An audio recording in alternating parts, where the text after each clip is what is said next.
ইতিহাস নষ্ট করতেছে।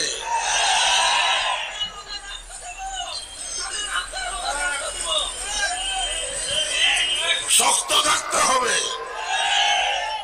আমি কারো সমালোচনা করব না, কিন্তু আমার কথাটা যদি অযৌক্তিক হয় আপনারা বলতে পারেন, পিঠে যেরকম মাও তো সেরকম হতে হবে। এখন কোন মিল আছে? সম্মানটা কোথায় গেল আমাদের?